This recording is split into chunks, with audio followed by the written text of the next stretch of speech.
Hello, everyone, and welcome back to Midnight Murmurs, where dreams melt into shadows and stories float through your sleep, videos to fall asleep. So before you drift off, I'd love it if you could leave a comment letting me know where you're listening from around the world. Also, don't forget to like and subscribe if you're enjoying tonight's tale, A Light in the Basement. Let's begin. The house on Sycamore Lane stood alone at the edge of Willow Creek, its silhouette a crooked shadow against the gray October sky. Older than the town itself, or so the locals whispered, it wore its age like a heavy cloak, warped wooden siding, a sagging roof, and narrow windows that seemed to watch the world with blank, unblinking eyes. To Clara Hensley, it was home, inherited 6 months ago from her grandmother Agnes, along with a lifetime's worth of clutter. Boxes of yellowed letters, chipped teacups, and photographs faded to sepia ghosts. At 32, Clara was practical, grounded, not one for ghost stories or superstition. She didn't mind the house's quirks, the creaking floorboards, the wind's mournful whistle through the attic, or the faint mildew scent that clung to every room despite her scrubbing. She craved the quiet, the solitude, the way the house seemed to hold its breath, as if waiting for something to stir. Clara had come to Willow Creek seeking refuge after a bitter divorce. The city had worn her down, its noise, its demands, its relentless pace. Her ex-husband's voice still echoed in her mind, sharp and cutting, a reminder of years spent trying to be someone she wasn't. The house, with its peeling paint and overgrown yard, was her sanctuary, a place to rebuild. By day, she sorted through Agnes's belongings, cataloging memories she barely understood. Letters written in a looping script, porcelain figurines wrapped in tissue, a silver locket with no picture inside. By night, she sipped chamomile tea in the kitchen, listening to the grandfather clock's steady tick in the hall. It was a simple life, and she told herself she was content. But contentment, she would soon learn, was a fragile thing. The first time she saw the light in the basement, it was late one evening, the air crisp with autumn's bite. Clara was in the kitchen, her hands wrapped around a steaming mug, her eyes heavy from sorting through a box of Agnes's knitting patterns. The patterns were meticulous, each stitch notated in her grandmother's precise hand. But they felt like relics from a life Clara couldn't touch. She was about to head to bed when a faint glow caught her eye. A sliver of pale light seeping under the basement door, soft and ghostly, like moonlight trapped in a jar. She frowned, setting her mug down with a soft clink. She hadn't been in the basement in weeks, a damp, cluttered space filled with cobwebs and forgotten relics. Boxes of old clothes, a rusted bicycle, a splintered rocking chair. She didn't recall leaving any lights on. Old houses had quirks, she reasoned, faulty wiring perhaps, or a bulb she'd forgotten. She crossed the kitchen, her slippers scuffing against the worn linoleum, the sound unnervingly loud in the stillness. The basement door was heavy, its chipped white paint curling like dead leaves. She turned the knob, expecting to see the bare bulb hanging from the ceiling, its weak light casting shadows across the concrete floor. But the basement was dark, a yawning void that seemed to swallow her gaze. She flicked the light switch by the door, once, twice, but nothing happened. Dead bulb, she thought, or maybe bad wiring. The air was cool, musty, carrying the faint smell of damp earth and something else, something sharp, like the air after a storm. She peered down the wooden stairs, their edges worn smooth by years of use, but saw only shadows. Shrugging, she closed the door, turned the lock, and returned to her tea. A trick of the light, she told herself. her tired eyes playing games. She tried to shake the unease that settled over her, but it lingered, a faint prickle at the back of her neck. The kitchen felt different now, as if the air had thickened. She sipped her tea, the chamomile bitter on her tongue, and glanced at the basement door. It was still locked, still ordinary, but she couldn't shake the feeling that it was watching her. She laughed softly, a nervous sound that echoed in the quiet. "You're being ridiculous," she muttered, pushing the mug away. She turned off the kitchen light and headed to bed, the grandfather clock's tick following her up the stairs. Sleep came slowly that night. Clara lay in her bedroom, the lace curtains casting delicate shadows across the ceiling. The house was silent, save for the occasional creak of settling wood, but her mind kept drifting to the basement door, to that strange, pale glow. It was nothing, she told herself, a reflection maybe from the streetlight outside, though Sycamore Lane was a dead-end road, and the nearest streetlight was half a mile away. She closed her eyes, willing herself to relax, but the image of the light stayed with her, soft and insistent, like a whisper she couldn't quite hear. The next morning, Clara woke to a gray dawn, the sky heavy with clouds. She busied herself with work, freelance editing for a small publishing house, a job she could do from the dining room table, surrounded by stacks of Agnes's boxes. She tried to focus on the manuscript in front of her, a dry academic text about 19th century literature, but her thoughts kept wandering. She found herself glancing toward the kitchen, half expecting to see that glow again, even in daylight. The door remained closed, unremarkable, but the unease from the night before hadn't faded. She decided to check the basement, just to put her mind at ease. She grabbed a flashlight from the kitchen drawer, its weight reassuring in her hand, and unlocked the door. The air was colder than she remembered, the musty smell stronger. She flicked on the flashlight, its beam cutting through the darkness, and descended the stairs, each step creaking under her weight. The basement was as she'd left it, cluttered, dusty, uninviting. Boxes leaned against the walls, their contents spilling out. An old lamp with a frayed cord, a stack of magazines from the 1970s, a child's tricycle rusted with age. The bare bulb hung from the ceiling, its glass dark and lifeless. She tugged the pull chain, but it didn't light. Dead, just as she'd thought. She swept the flashlight across the room, her beam catching on cobwebs and shadows. Everything was still, undisturbed, yet the air felt heavy, as if it were pressing against her.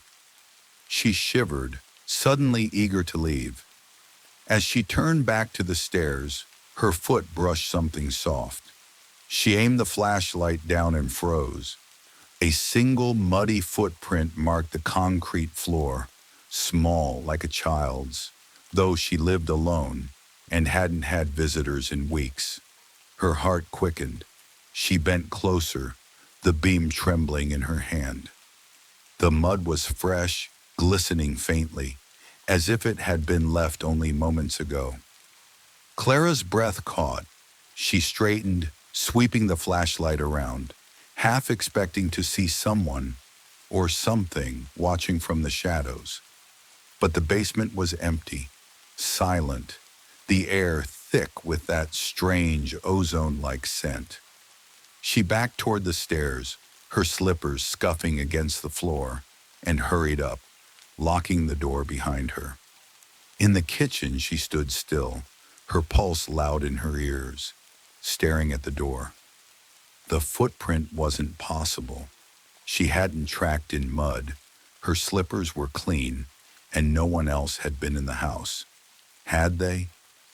She grabbed a rag and cleaned the floor, scrubbing until her hands ached, but the image of the footprint stayed with her, sharp and unyielding.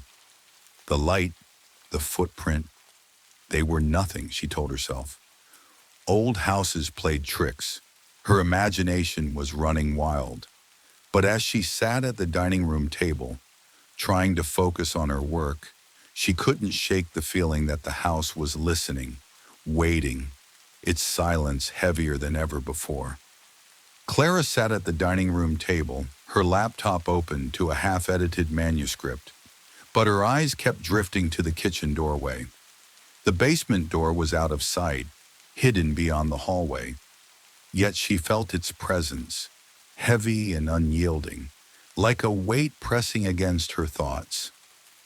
The muddy footprint she'd found the day before lingered in her mind, its small, glistening shape burned into her memory.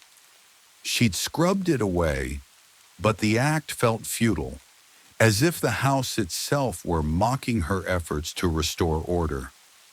It was just mud, she told herself, a trick of an old house, nothing more. But the explanation rang hollow, and the silence of the house seemed to hum with secrets. She tried to focus on her work, her fingers hovering over the keyboard, but the words on the screen blurred. The manuscript, a dry analysis of Victorian poetry, felt distant, irrelevant. Her thoughts wandered to the light she'd seen under the basement door 2 nights ago. That pale, pulsing glow, soft yet insistent, like a beacon calling her name. She hadn't seen it since, not in daylight, but the memory of it clung to her, sharp and unsettling. She glanced at the clock. 2:37 p.m. The gray October light filtered through the dining room windows, casting long shadows across the floor. The house was quiet, save for the faint ticking of the grandfather clock in the hall, each tick a reminder of time stretching endlessly in this place. Clara pushed her laptop aside and stood, stretching her stiff limbs. She needed to move, to shake off the unease that had settled over her like dust. She decided to tackle another box of her grandmother's things, hoping the task would ground her. The boxes were piled in the corner of the dining room, their cardboard edges soft with age, labeled in Agnes's neat script, photos, letters, misc. She chose one marked keepsakes, dragging it to the table and prying it open. Dust puffed into the air and she coughed, waving it away. Inside were relics of a life she barely knew. A tarnished silver hairbrush, a bundle of faded ribbons, a porcelain doll with one cracked eye. Clara lifted the doll, its glass eye glinting in the dim light, and set it aside, unnerved by its blank stare. Beneath it was a small leather notebook, its cover cracked and worn, secured with a frayed ribbon. She untied it carefully, the pages brittle under her fingers. The handwriting was Agnes's, precise but trembling, as if written in haste. It wasn't a diary but a list, dates stretching back decades, paired with cryptic phrases. The light came again, softer this time. Heard it in the walls, louder tonight. Must not go down, must not look. Clara's stomach twisted. She turned the pages, her eyes scanning the entries. Some were mundane, notes about planting bulbs or mending a November 12th, 1973. The light was brighter, almost blinding. I locked the door, but it didn't matter. Another dated years later. It knows my name. I hear it in my sleep. The final entry, scrawled in heavy, uneven strokes, sent a chill through her. It's waiting for me. She closed the notebook, her hands cold.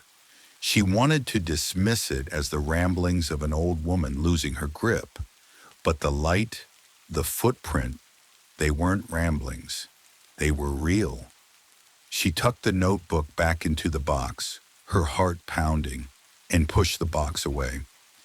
The house felt smaller now, the walls closer, the air heavier. She stood, needing to move, to breathe, and wandered to the kitchen, her steps hesitant. The basement door was still locked, the heavy oak table she'd pushed against it untouched. She stared at it, her pulse quickening.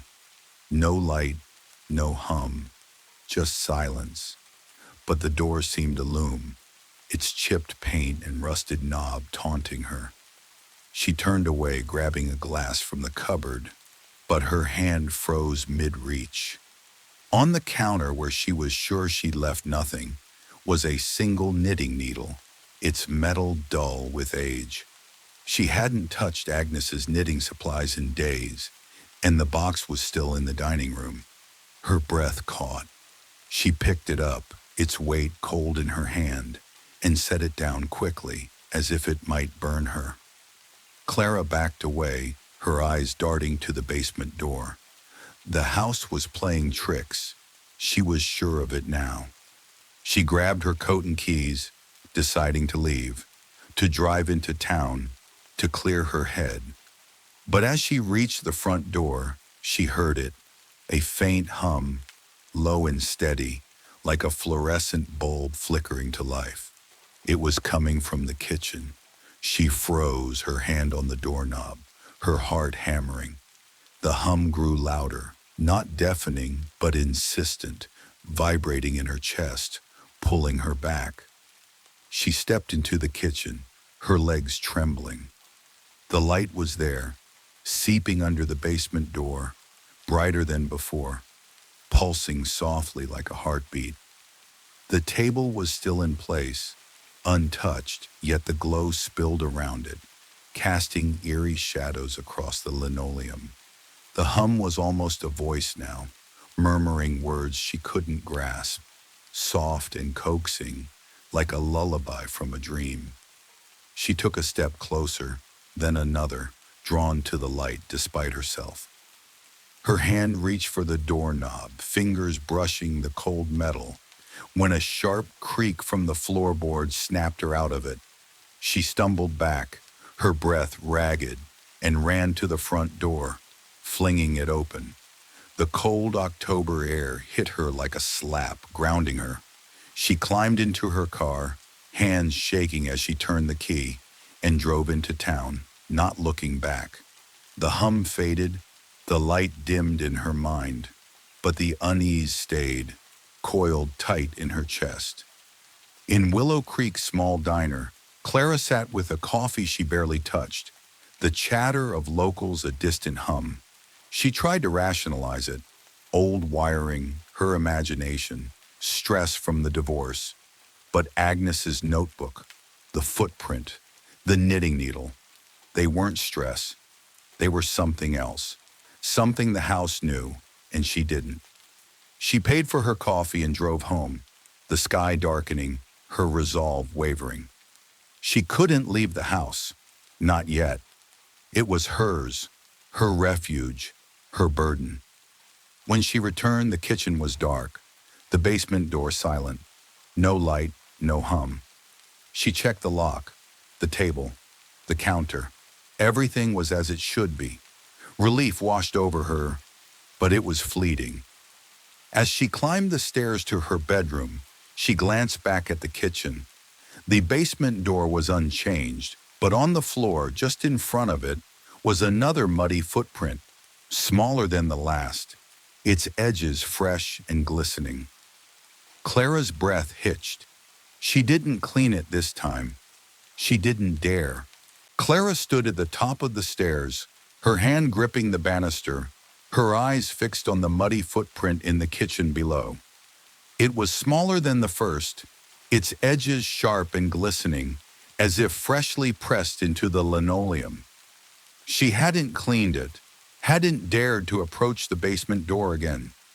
The house on Sycamore Lane felt different now, its silence no longer comforting but predatory, like a beast holding its breath. The grandfather clock ticked in the hall. Each Unionville.org, Wiki, Sycamore Lane.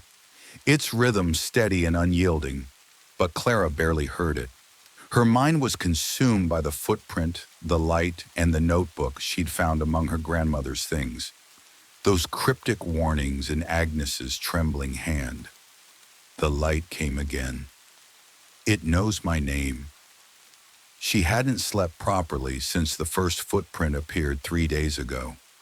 Her nights were fractured, filled with dreams of the basement stairs, of a light that shimmered like liquid silver, pulling her downward. By day, she avoided the kitchen, working in the dining room with the hallway door closed, as if a thin slab of wood could keep the house's secrets at bay. But the house was relentless. The knitting needle on the counter, the misplaced glass. The book opened to a different page. These weren't accidents. They were messages, though she couldn't decipher their meaning. Clara forced herself to move, descending the stairs slowly, her slippers silent against the worn wood. The kitchen was dim, the October sky outside heavy with clouds, casting the room in a gray, lifeless light. The footprint was still there, untouched, a small, defiant mark against the clean floor. She stared at it, her heart thudding, her mind racing for explanations. A leak, perhaps, bringing mud from the basement. But the floor was dry, the air cool and musty but not damp. A prank then, but she lived alone, and Sycamore Lane was a dead-end road, far from curious neighbors or bored teenagers. She turned away, grabbing her laptop from the dining room and setting it on the living room couch.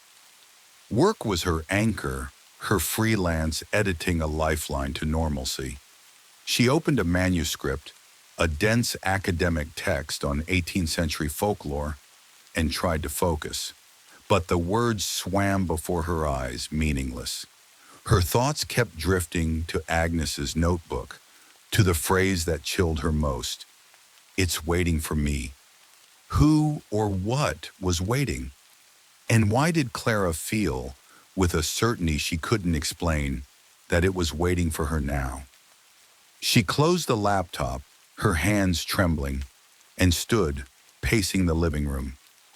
The air felt heavy, pressing against her skin, as if the house were breathing around her. She glanced at the hallway door, still closed, and imagined the basement door beyond it, the table she'd pushed against it, the glow that had returned last night, brighter, pulsing, accompanied by that hum. Low, insistent, almost a voice. She'd fled to town, to the diner, but the hum had followed her, a faint echo in her mind. And now, back in the house, it was stronger, inescapable. Clara needed answers. She couldn't keep running, couldn't keep pretending. She returned to the dining room where Agnes's boxes were piled and pulled out the one marked keepsakes. The leather notebook was still there, tucked beneath the cracked porcelain doll. She opened it, her fingers brushing the brittle pages, and read again, searching for clues. The entries were disjointed, spanning decades, some barely legible. March 1968. The light was soft, like a candle, but no flame. July 1982. It spoke my name, soft as a sigh. September 1997. I saw her face in the light. She's still here. Clara's breath caught. Her face. Who was she? Agnes had lived alone for years, widowed young, childless except for Clara's mother, who died when Clara was a teenager. Could it be her mother, Ellen? But Ellen had never lived in this house, had fled Willow Creek as soon as she could, eager to escape its shadows. Clara flipped to the final entry, the words scrawled in desperation. It's waiting for me. She closed the notebook, her pulse loud in her ears. She needed to know more about Agnes, about the house, about what had happened here. She grabbed her phone and searched online, typing Sycamore Lane Willow Creek history into the browser.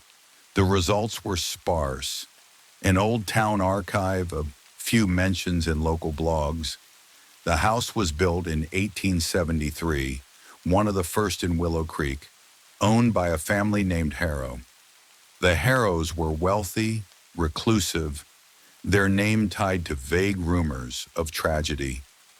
A fire in 1890 had killed a young daughter, Eliza Harrow, though details were scarce. The house passed through several owners after that, none staying long, until Agnes bought it in the 1950s. Clara scrolled further, but the trail went cold. No mention of lights, voices, or anything to explain the notebook's warnings. She set the phone down, frustrated. The house's history felt incomplete, like a puzzle missing half its pieces. She stood, her eyes drawn to the hallway door. The hum was back, faint but growing, seeping through the walls. She froze, her skin prickling. It wasn't just a sound now, it was a presence, a weight in the air, pulling her toward the kitchen. She took a step, then stopped, her hand clutching the couch's armrest. She wasn't ready to face the basement, not yet, but the hum didn't care. It grew louder, a low murmur that seemed to form her name. Clara. Clara. She shook her head, trying to clear it, but the sound persisted, soft and coaxing, like a lullaby from a forgotten dream. She moved to the window, pulling back the curtain to let in the fading daylight, but the glass reflected something strange. Not her face, but a flicker of movement, a shadow that wasn't hers. She spun around, her heart leaping, but the room was empty. The hum stopped, leaving only the clock's tick, steady and relentless. Clara sank onto the couch, her breath shallow. She was losing it, she told herself. Stress, lack of sleep, the divorce still raw in her bones. It was all catching up. But the footprint wasn't stress. The notebook wasn't her imagination. She needed help, someone to check the house, to prove it was just faulty wiring or pipes. She called an electrician, a local man named Ed, leaving a voicemail with her address and a vague request to check some lights. That night, Clara didn't go to the kitchen. She stayed in the living room, the hallway door closed, a blanket pulled tight around her. She tried to read, to distract herself, but the book, a novel she'd been editing, kept slipping from her hands. The house was too quiet now, the silence unnatural, as if it were waiting. She glanced at the clock, 11:47 p.m. Her eyelids grew heavy, but she fought sleep, afraid of the dreams, of the basement stairs, of the light that called her. Just before midnight, it came again. The hum, louder now, vibrating through the walls, and with it, the light, seeping under the hallway door, pale and pulsing, casting shadows that danced across the living room floor. Clara's heart raced, her body frozen. The hum was a voice, she was sure of it, whispering her name, soft and insistent. She clutched the blanket, her eyes fixed on the door, and prayed for morning. But the house on Sycamore Lane didn't answer prayers. Clara didn't sleep that night. She sat on the living room couch, the blanket pulled tight around her shoulders, her eyes fixed on the hallway door. The light had faded just before dawn, the hum silenced, but the memory of it lingered, a cold weight in her chest. The house on Sycamore Lane was no longer a refuge. It was a presence, alive in a way she couldn't explain. Its silence a trap waiting to spring. The muddy footprints, the knitting needle, Agnes's notebook with its cryptic warnings. They weren't coincidences. They were pieces of something larger, something the house wanted her to see. Morning brought no relief. The October sky was a heavy gray, the light filtering through the windows weak and lifeless. Clara's coffee sat untouched on the side table. its surface clouded with steam. She hadn't moved from the couch, her body stiff, her mind racing. The electrician, Ed, was supposed to come today. She'd left a voicemail yesterday, a desperate plea to check the wiring, to find a rational explanation for the light. But as the hours ticked by, doubt crept in. What could an electrician do against a house that whispered her name? Against shadows that moved in the glass? She forced herself to stand, her legs unsteady, and shuffled to the dining room. Work was impossible. Her laptop screen glowed with the same manuscript she'd abandoned yesterday, its words meaningless. Instead, she pulled out Agnes's notebook again, hoping for clarity. The leather cover felt heavier now, as if it carried the weight of her grandmother's fear. She opened it, her fingers trembling, and reread the entries, searching for patterns. The dates were scattered, some years apart, but the light was a constant, soft like a candle, brighter, almost blinding. It spoke my name. One entry, dated 1989, caught her eye. The girl in the light, she's still here. Eliza, forgive me. Eliza. The name echoed in Clara's mind, tugging at a thread from her online search yesterday. Eliza Harrow, the young girl who died in a fire in 1890, when the house belonged to the Harrow family. Was that who Agnes saw? A ghost? Clara shook her head, her practical side resisting. Ghosts were stories, not reality.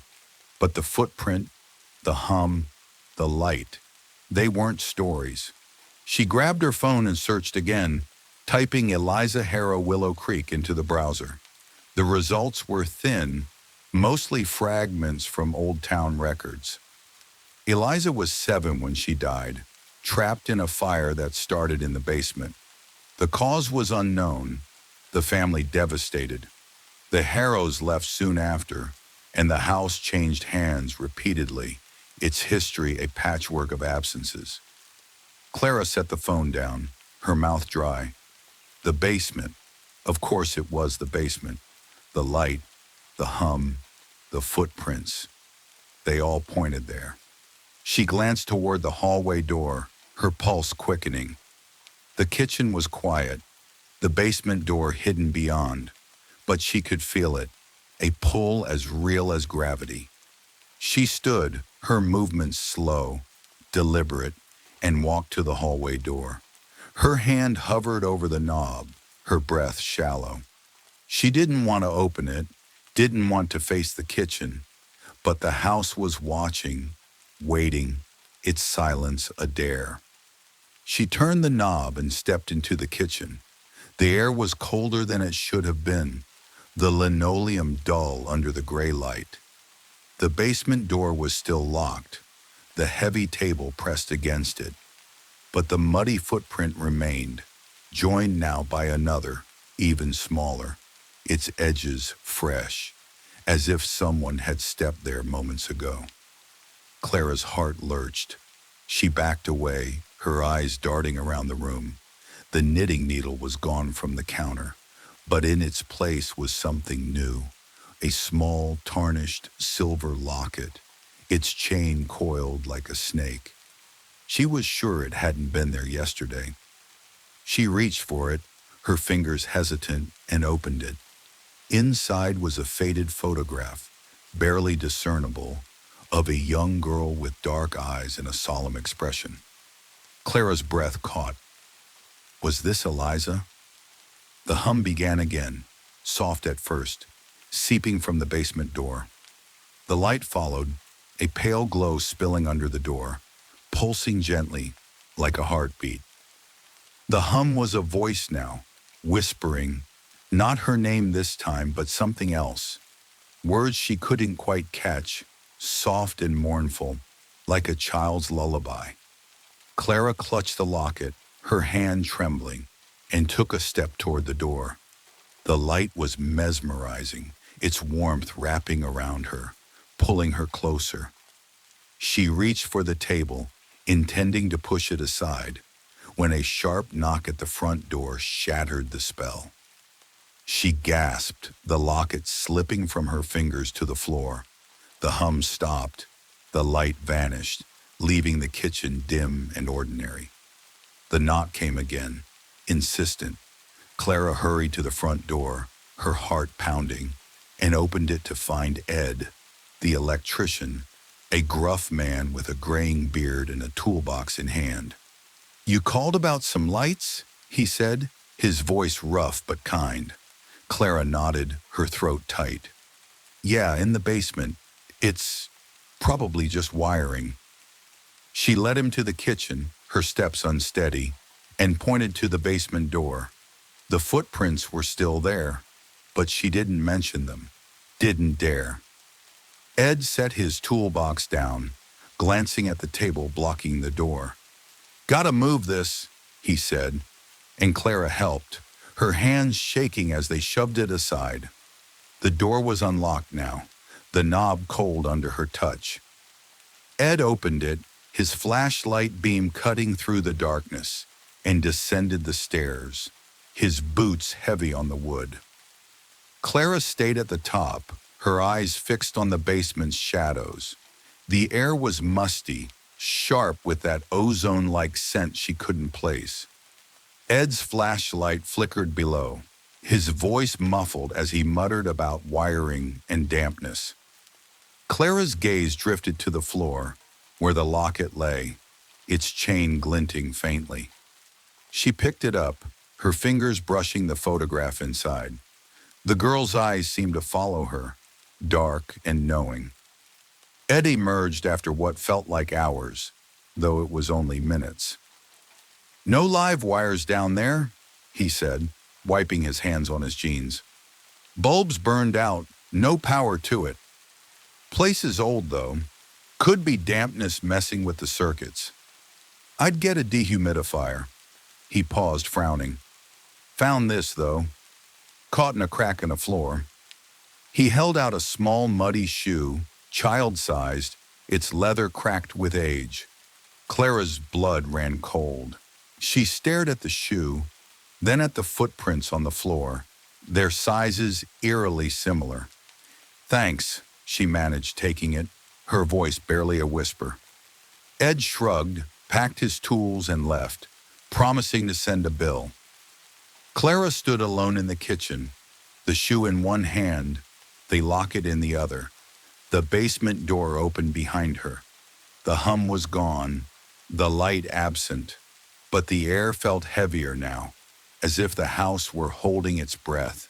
She set the shoe and locket on the counter, her hands trembling, and backed away. The footprints were still there, small and glistening, leading from the basement door to the center of the kitchen. And then, as she watched, a new one appeared, fresh and wet, as if an invisible child had taken another step. Clara stood in the kitchen, the child-sized shoe and tarnished locket on the counter before her, their presence as heavy as the silence that followed the electrician's departure. The muddy footprints, 3 now, each smaller than the last, trailed from the basement door across the linoleum, their glistening edges a silent accusation. She hadn't touched them, hadn't dared, as if acknowledging them would make them more real. The house on Sycamore Lane was no longer just a house. It was a living thing, its walls pulsing with secrets, its shadows whispering truths she wasn't ready to face. The light, the hum, Agnes's notebook, the locket with the faded photograph of a girl, possibly Eliza Harrow. They were threads in a tapestry she couldn't yet see. The October afternoon was fading, the sky a bruised purple beyond the kitchen windows. Clara's hands trembled as she picked up the locket, its silver cool against her skin. She opened it again, studying the photograph. The girl's dark eyes seemed to hold a quiet sorrow, her expression too old for her years. Clara's research had linked Eliza to the house's past, a child lost in a basement fire in 1890, but the locket felt personal, as if it had been placed for her to find. She set it down, her gaze drifting to the shoe, its leather cracked but eerily preserved, as if time had barely touched it. The footprints on the floor matched its size, a chilling confirmation she couldn't ignore. She needed to leave, to escape the house's suffocating grip, but her legs wouldn't move. The basement door, still open from Ed's visit, yawned like a mouth, its darkness deeper than the fading daylight should allow. The hum was gone, the light absent, but the air was thick, charged with that sharp, ozone-like scent that made her skin prickle. She took a step back, her slippers scuffing against the floor, and bumped into the counter. A soft clink made her jump. The knitting needle, the one that had appeared days ago, was back, lying beside the locket as if it had never left. Clara's breath hitched. She was sure she'd put it away, buried it in a drawer. Yet here it was, its metal dull, but menacing.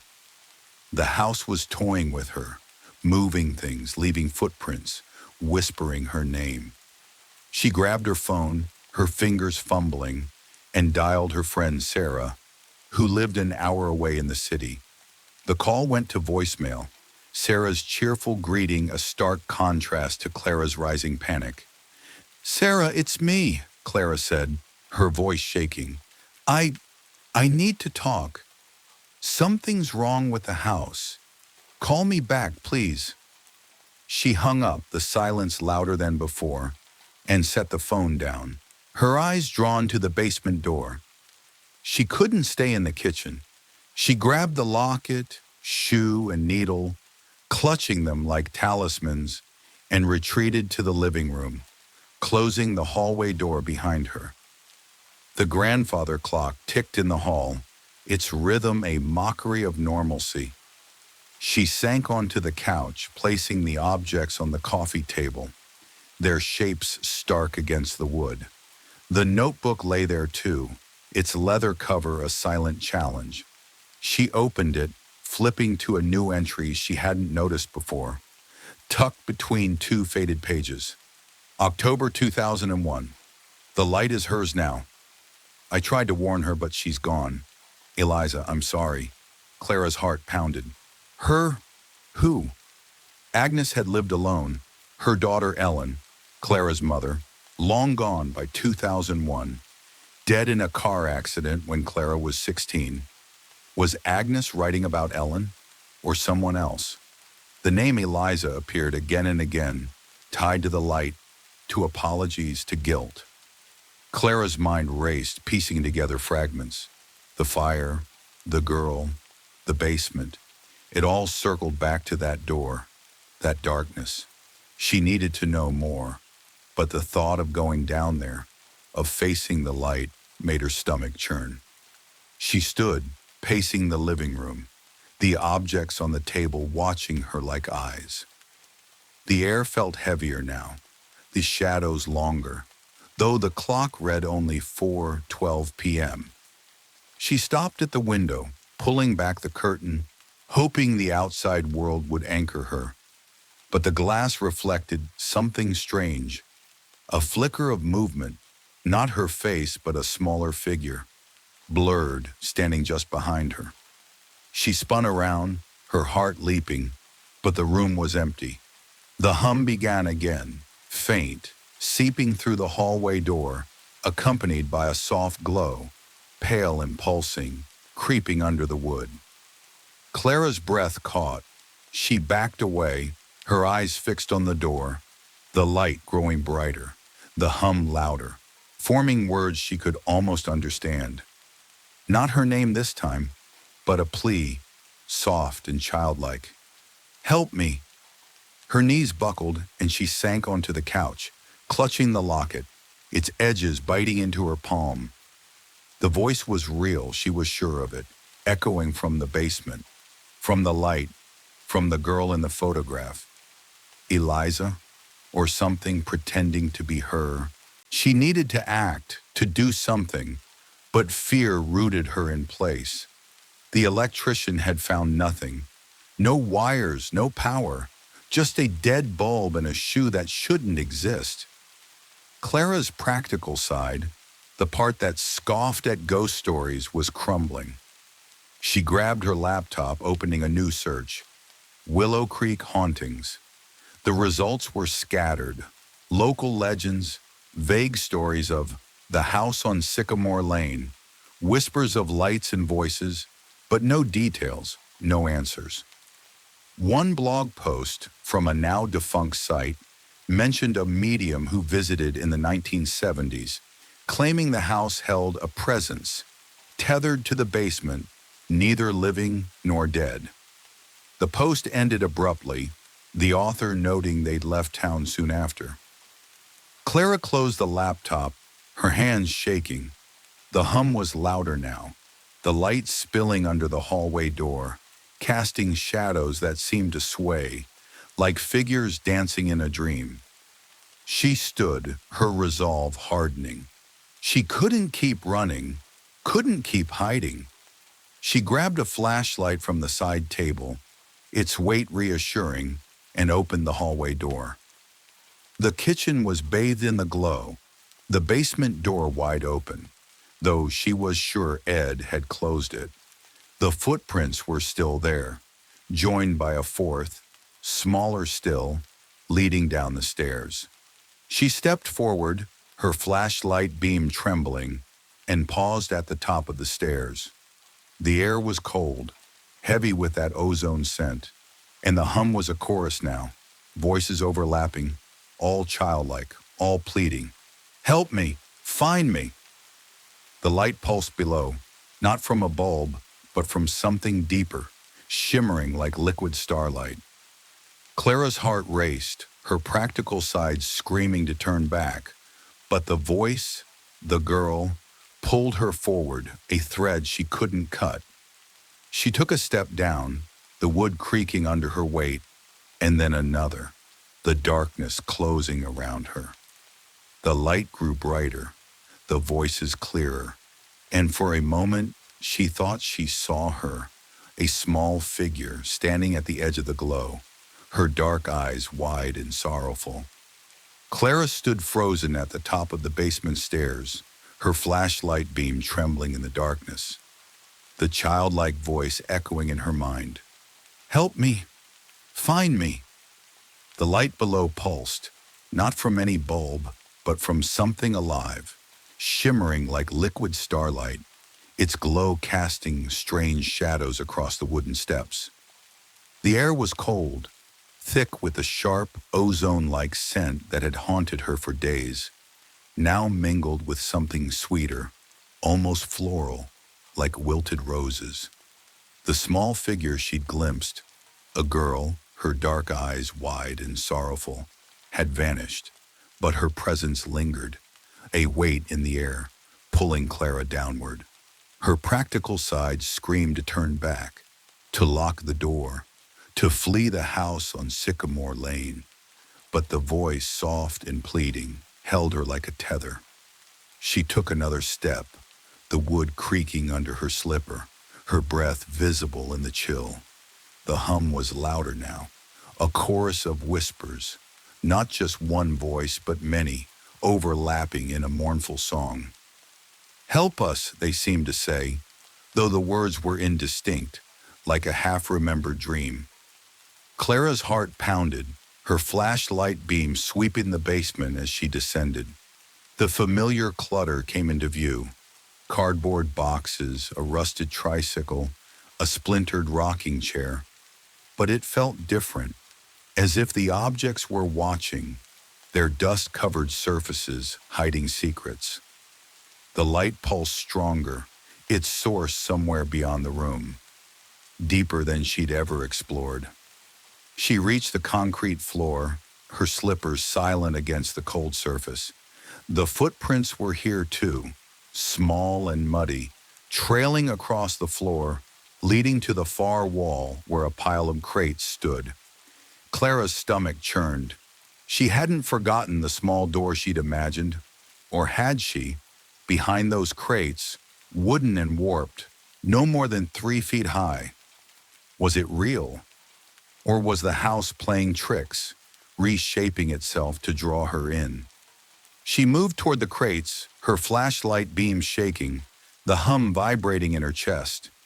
The voices were clearer now, childlike but not innocent, their pleas tinged with something darker, something hungry. As she neared the crates, the light flared, bright enough to make her squint, and the hum became a single voice, sharp and clear. "Clara!" She gasped, dropping the flashlight, its beam spinning wildly across the floor. The voice wasn't coming from the crates, but from behind her. She turned, her breath ragged, and saw nothing. Just the empty basement, the shadows shifting in the glow.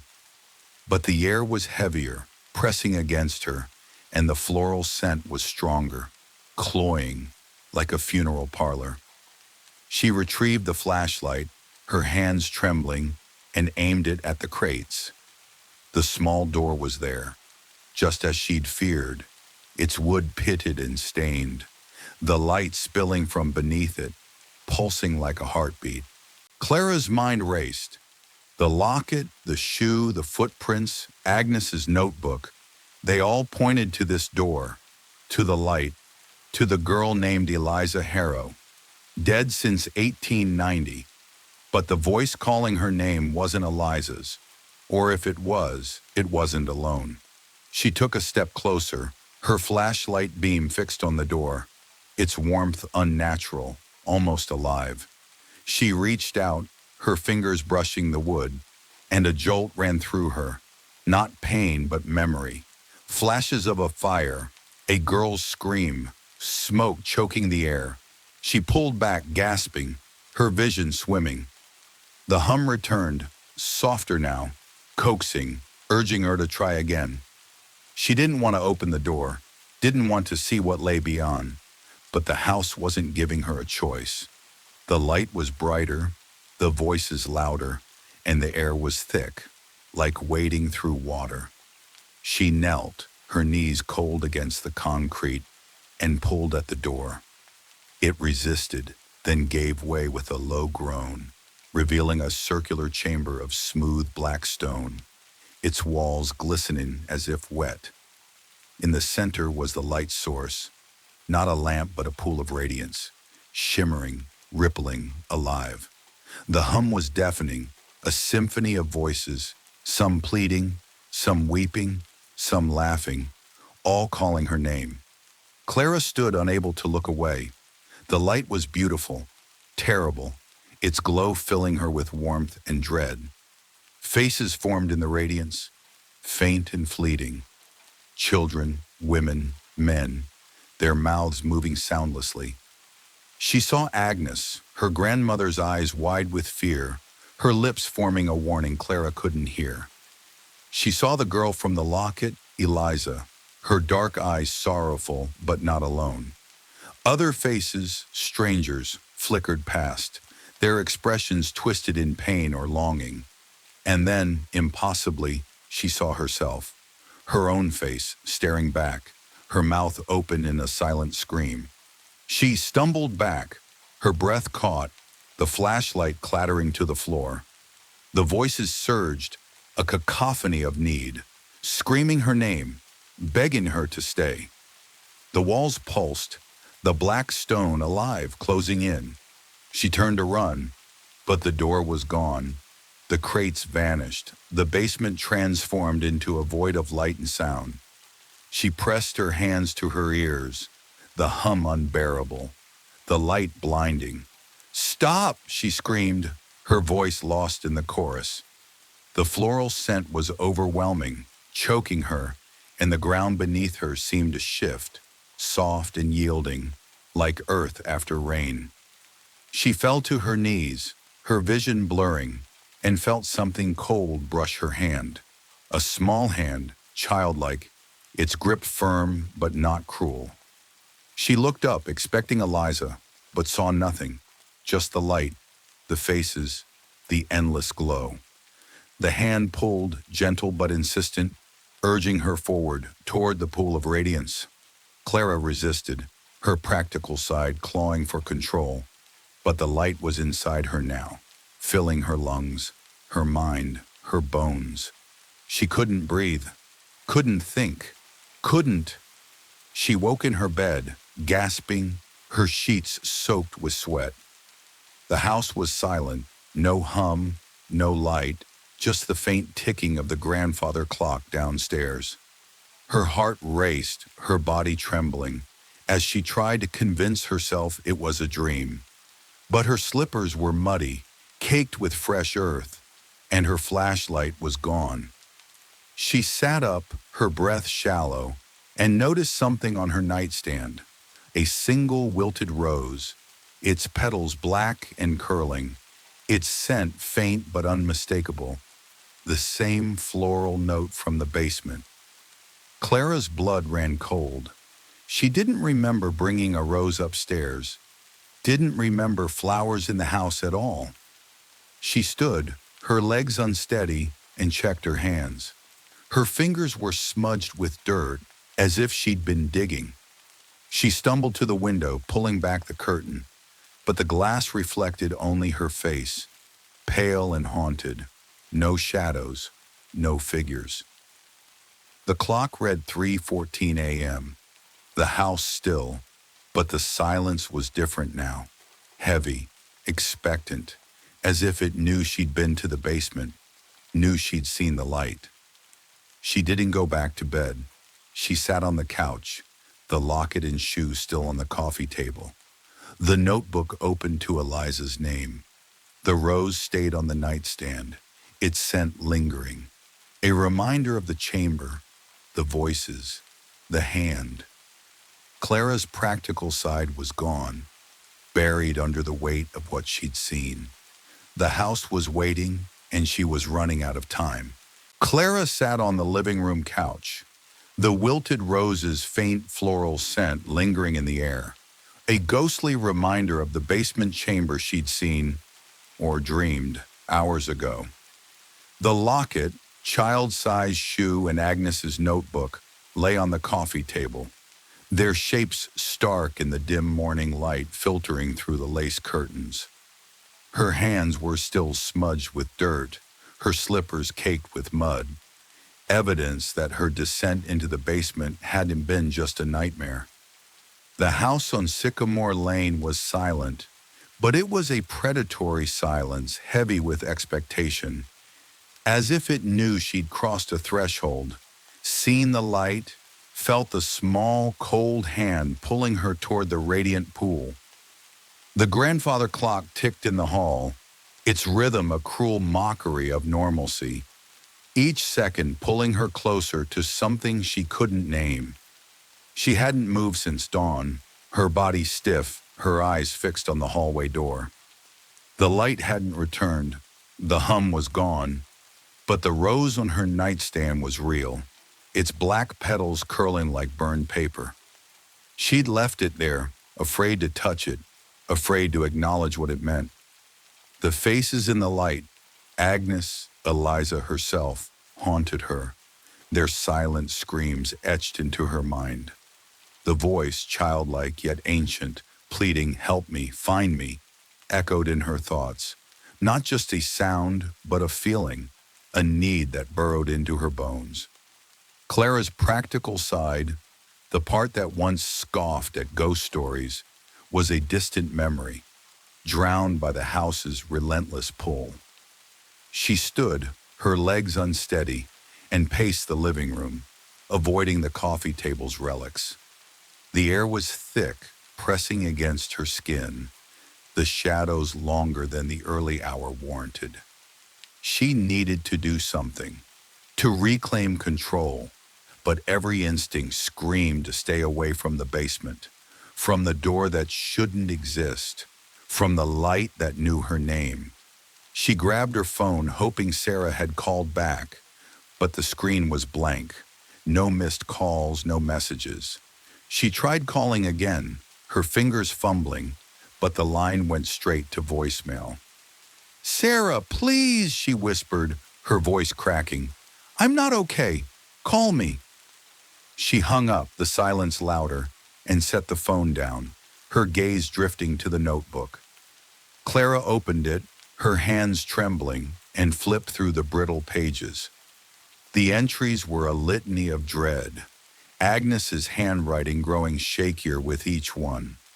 A new phrase caught her eye, scribbled in the margin of a 1995 entry. "The light keeps what it takes." Below it, in a different ink, as if added later, Ellen saw it too. Clara's breath caught. Ellen, her mother, who'd fled Willow Creek as a teenager, who'd never spoken of this house, who'd died in a car accident when Clara was 16. Had Ellen seen the light? Was that why she'd left? Why she'd warned Clara never to come here? Clara's heart pounded, her mind racing to connect the dots. Eliza's death in 1890, Agnes's warnings, Ellen's silence, the light's hunger. She needed more than the notebook. She grabbed her laptop, opening a new search. Harrow Family, Willow Creek. The results were sparse, but a digitized newspaper clipping from 1891 mentioned the fire that killed Eliza Harrow, 7 years old, in the basement of the Sycamore Lane house. The article was brief, noting the fire's unknown cause and the family's grief, but a detail stood out. Eliza's body was never found, only ash and charred remnants of her dress. Clara's stomach churned. She searched for Willow Creek missing persons, finding vague references to disappearances over the decades. None linked directly to the house, but the pattern was unsettling. A woman in 1923, a boy in 1957, a teenager in 1984, all last seen near Sycamore Lane. Clara closed the laptop, her hands shaking. The house wasn't just haunted, it was a predator, taking people, keeping them in the light. She glanced at the hallway door, the air heavier now, the floral scent stronger, drifting from nowhere and everywhere. The hum began again, faint, seeping through the walls.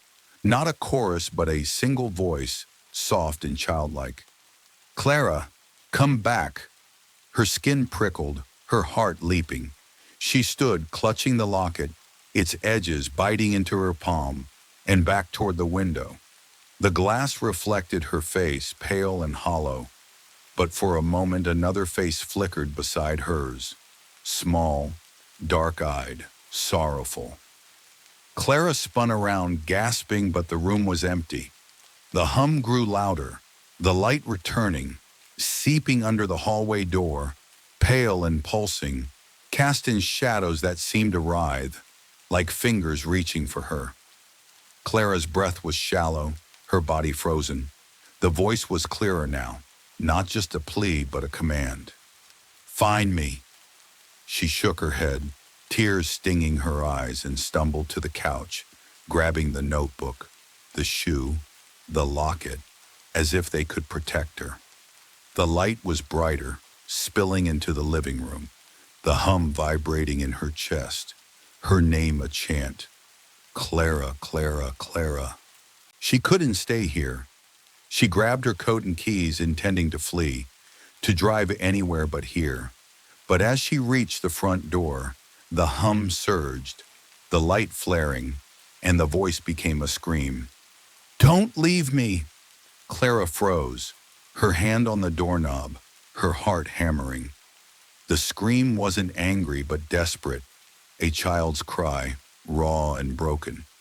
She turned, her eyes drawn to the hallway door, now open, though she hadn't touched it.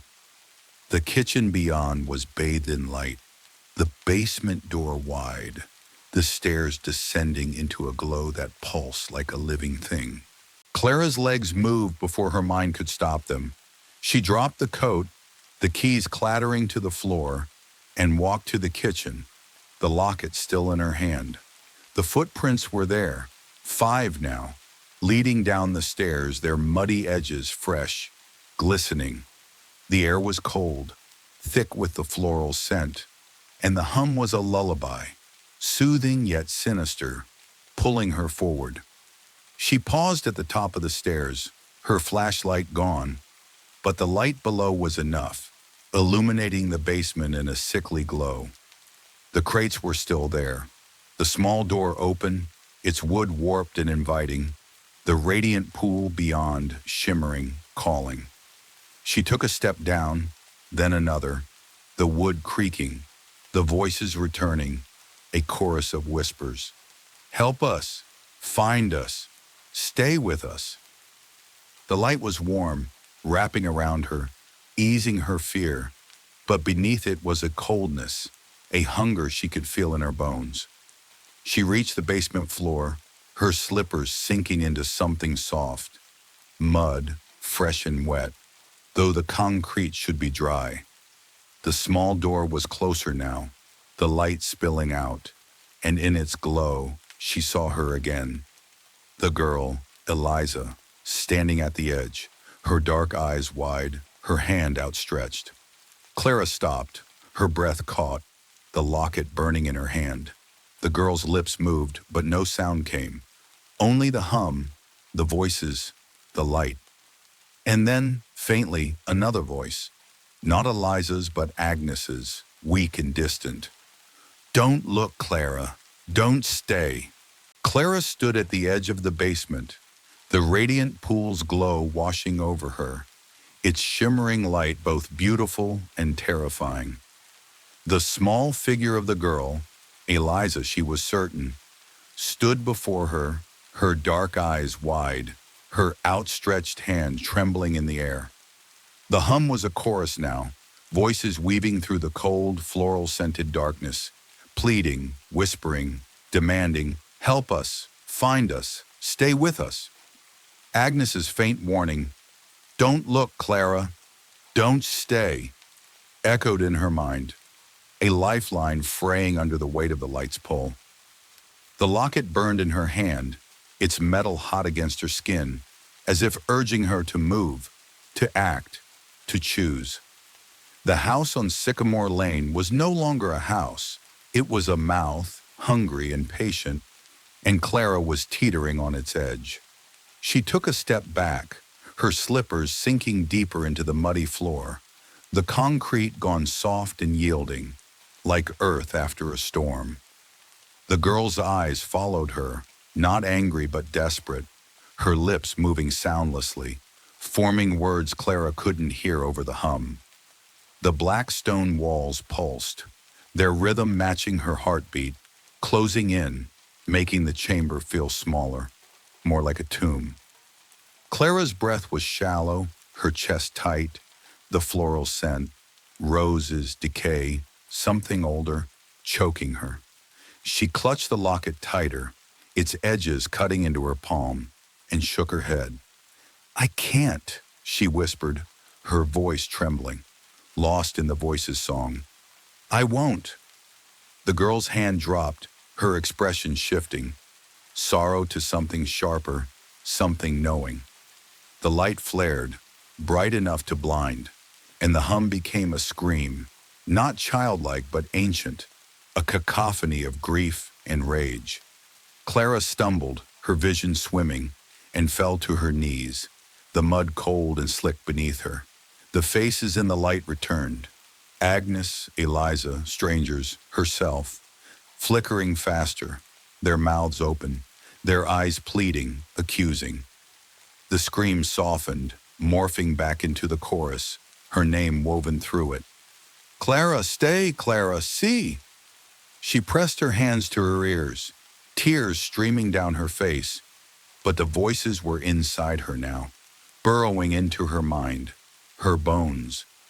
She crawled backward, her hands slipping in the mud, desperate for the door, for escape. But the chamber had no exit, no walls, only light and sound, and the girl standing still, watching.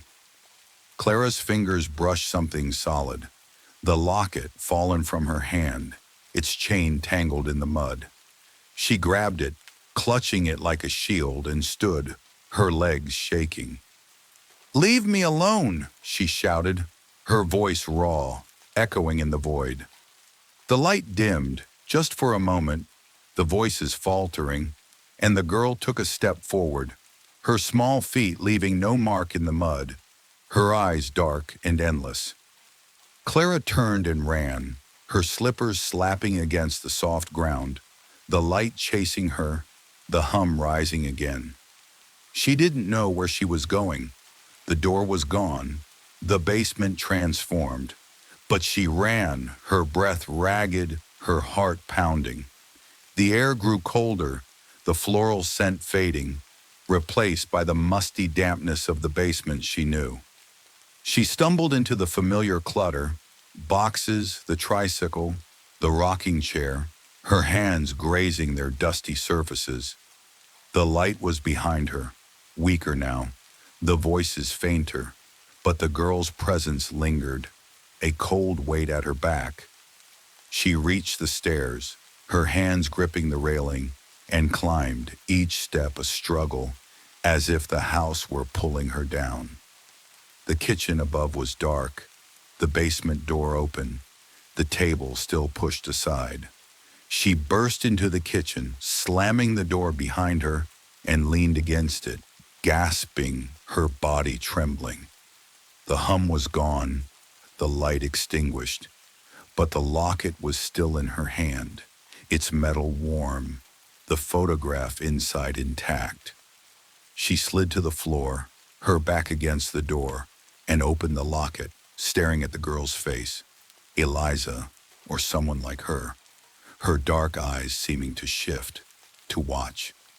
The kitchen was silent, the muddy footprints still there.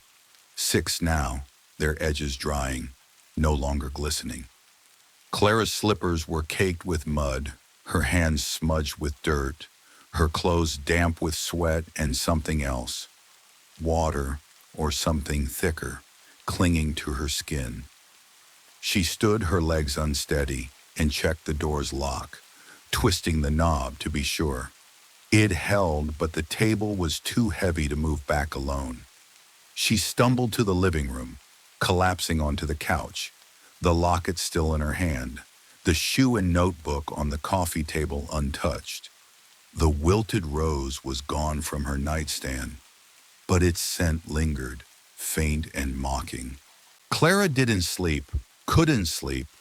The clock read 4:22 a.m., the house still, but the silence was different, heavier, as if it were waiting for her next move. She opened the notebook, her hands shaking, and found a new entry, not in Agnes's hand, but in a childish scrawl, the ink fresh, as if written moments ago. "You saw me. Don't leave." Clara's blood ran cold. She dropped the notebook, its pages splaying open, and backed away, her eyes darting to the hallway door. No light, no hum, but the air was thick, the shadows deeper, and for a moment she thought she saw a small figure reflected in the living room window, standing just behind the couch. She spun around, her heart leaping, but the room was empty. The reflection was gone, the window showing only the dark October night outside, the foggy sky obscuring the stars. Clara grabbed her phone, her fingers fumbling, and checked for messages. Still nothing from Sarah. She typed a text, her hands shaking. "I'm scared. Please come. Sycamore Lane." She sent it, not expecting a reply, and set the phone down, her gaze returning to the locket. She opened it again, half expecting the photograph to be different, but it was the same. Eliza's face, her eyes dark and sorrowful. But now faintly, a smile seemed to curve her lips, as if she knew something Clara didn't. The hum began again, so soft she thought she'd imagined it, seeping from the kitchen, from the basement beyond. The light followed, a faint glow under the hallway door, pulsing slowly like a breath. Clara's heart raced, her body frozen. The voices were back, not screaming but singing, a lullaby that was both soothing and sinister. Clara, come back, Clara, stay. She stood, her hands clenched, and took a step toward the hallway door, then stopped, Agnes's warning ringing in her ears. Don't stay. She turned away, grabbing her coat from the floor where she dropped it, and headed for the front door. She needed to leave, to escape, to breathe air that wasn't tainted by roses and mud. But as she reached for the doorknob, the hum surged, the light flared, and the child's voice returned, not pleading but commanding. You can't leave me. The door rattled in its frame, though no wind blew outside, and Clara's hand froze, the locket burning in her pocket, the house's hunger, a weight she couldn't shake. Clara stood frozen at the front door, her hand trembling on the knob, the child's voice echoing in her ears. You can't leave me. The door rattled in its frame, a violent shudder that sent her stumbling back, the locket burning in her pocket like a coal. The light from the basement spilled through the hallway, pale and pulsing, bathing the kitchen in a sickly glow. The hum was a living thing, vibrating through the walls, the floor, her bones, weaving her name into its song. Clara, stay, Clara, see. The house on Sycamore Lane was no longer content to wait. It was claiming her, its hunger a force she could feel in the air, thick with the scent of wilted roses and damp earth. Agnes's warning, don't stay, was a faint whisper, drowned by the child's desperate cry. She backed away, her breath ragged, her eyes darting to the hallway door, now wide open, the basement stairs descending into a radiant void. The muddy footprints were still there, 6 small marks trailing across the linoleum, their edges dry but somehow darker, as if the house were etching them deeper into its skin. Clara's coat lay crumpled on the floor, her keys glinting beside it, but escape felt impossible. The door's rattle a warning of the house's will. She clutched the locket, its metal warm, the photograph of Eliza, or whoever she was, searing her mind with those dark, knowing eyes. The hum softened, the light dimmed, and for a moment the house was still, its silence heavier than ever, like the pause before a storm. Clara's heart pounded, her practical side clawing for control, urging her to run, to fight, to break free. She grabbed her phone from the couch, her fingers fumbling, and checked for Sarah's reply. Nothing, the screen blank, the text she'd sent hours ago marked as undelivered. She tried calling again, but the line hissed with static, a faint whisper cutting through. Stay! She dropped the phone, its screen cracking against the coffee table, and backed toward the living room window, needing light, air, anything to ground her. The glass was cold against her palm, the foggy October night outside a blur of gray and black, the moon a faint glow behind the clouds, echoing the eerie aesthetic she'd once envisioned for her channel's logo. But the reflection in the window wasn't hers alone. A small figure stood behind her, blurred, its dark eyes wide, its hand raised as if reaching. Clara spun around, her breath catching, but the room was empty, the locket, shoe, and notebook still on the coffee table, untouched. The hum returned, faint but growing, seeping from the kitchen, and with it, the light creeping under the hallway door, pulsing like a breath. Clara's knees buckled, and she sank onto the couch, her hands shaking. The house was playing with her, moving pieces like a chessboard, footprints, a rose, a needle, a locket, a shoe, a notebook with words that weren't there before. She grabbed the notebook, flipping to the childish scrawl she'd found last night. You saw me. Don't leave. Below it, in the same fresh ink, was a new line, its letters uneven, as if written by a trembling hand. I'm still here. Clara's stomach churned. She slammed the notebook shut, her eyes darting to the locket. She opened it, half expecting the photograph to be gone, but Eliza's face was there, her smile wider now, almost mocking, her eyes glinting with something alive. The hum surged, the light flaring, and the child's voice returned, not from the basement but from the room, soft and close. You found me. Clara's heart leapt, her head snapping up, but the living room was empty, the shadows still, the air thick with that floral scent, now mixed with something sharper, like ash. She stood, the locket falling to the floor, its chain coiling like a snake. The light was brighter, spilling into the living room, the voices a chorus again, not pleading but commanding. See us, stay with us, be with us. Clara's vision blurred, tears stinging her eyes, and she took a step toward the hallway, then stopped, Agnes's voice faint but clear. Don't look, Clara. She turned away, her hands clenched, and grabbed the shoe from the table, its leather cold and heavy, as if it carried the weight of a life. She needed answers, not just warnings. She opened the notebook again, scanning Agnes's entries for anything she'd missed.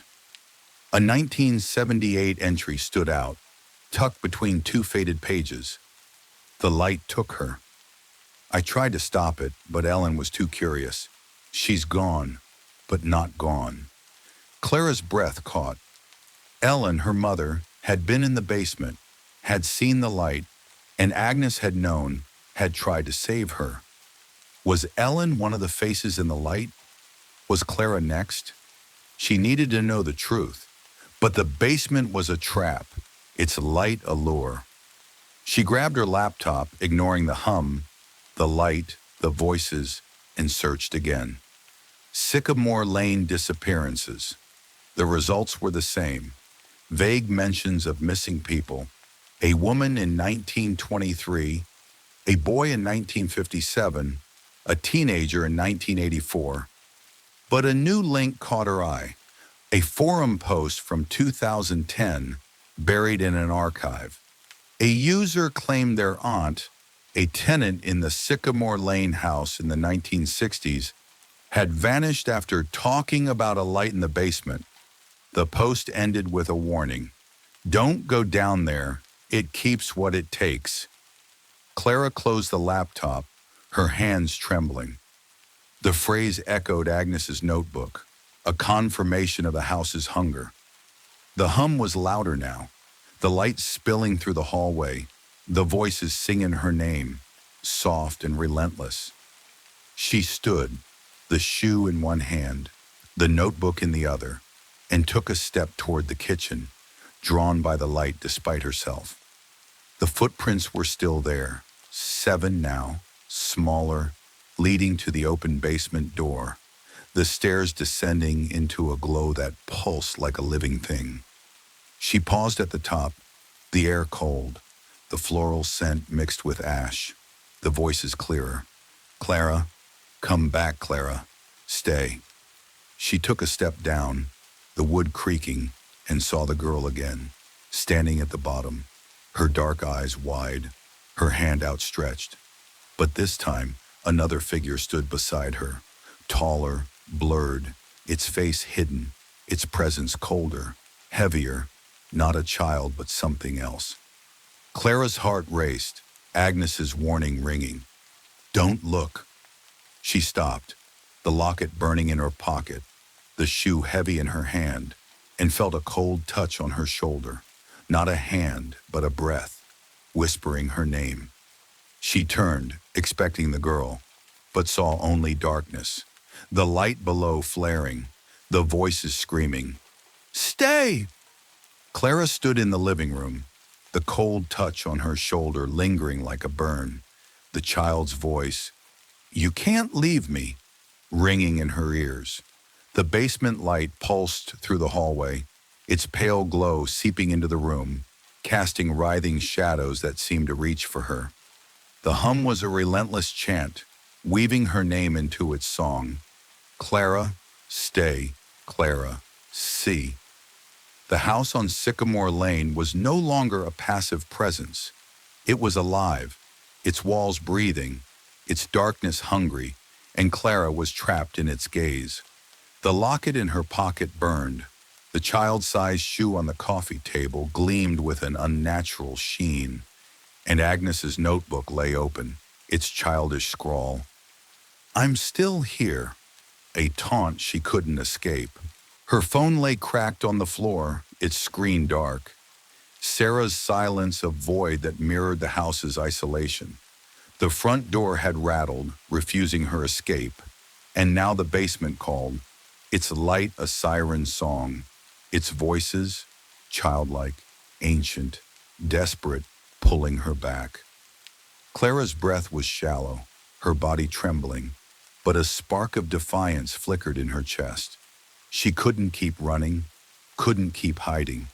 The house wanted her to see, to stay, but she wouldn't surrender without understanding why. Who was Eliza? What was the light? And why her? She grabbed the notebook, flipping to the entry about her mother, Ellen. The light took her. I tried to stop it, but Ellen was too curious. Clara's heart ached. Memories of her mother, distant, guarded, always looking over her shoulder, flooding back. Ellen had warned her about Willow Creek, about places that hold on too tight, but Clara had dismissed it as paranoia. Now, standing in the house's grip, she saw the truth. Ellen had faced the light, had escaped, but not unscathed. Clara needed to know what her mother had seen, what Agnes had tried to stop, what the house had kept. She opened the locket, Eliza's photograph staring back, her smile sharp, her eyes glinting with a knowing hunger. Clara's stomach churned. The girl wasn't just a ghost. She was a key, a bridge between the house's past and its present. Clara's research had confirmed Eliza Harrow's death in the 1890 basement fire. Her body never found, and the disappearances tied to Sycamore Lane over decades. A woman in 1923, a boy in 1957, a teenager in 1984, and others, all swallowed by the house. The light kept what it took, Agnes had written, and Clara was next unless she broke the cycle. The hum surged, the light flaring, and the voices grew louder. Not just Eliza's, but a chorus, pleading, commanding, "See us, be with us." Clara stood, her hands clenched, and walked to the kitchen, the locket in one hand, the notebook in the other. The basement door was open, the stairs descending into a radiant glow. The muddy footprints, 7, smaller each time, leading down like a trail of breadcrumbs. The air was cold, thick with roses and ash, and the voices sang her name, soft and relentless. She paused at the top, her heart racing, and whispered, "I'm coming, Eliza." But not for you. She descended, each step creaking, the light growing brighter, the hum vibrating in her chest. The basement was unchanged. Boxes, tricycle, rocking chair.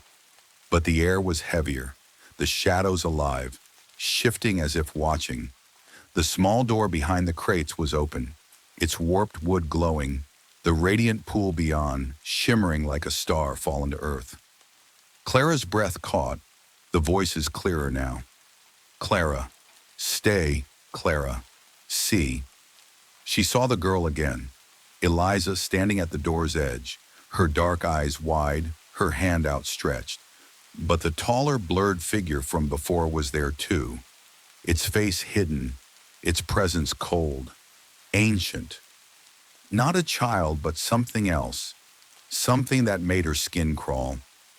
Clara stopped, the locket burning, the notebook heavy in her hand.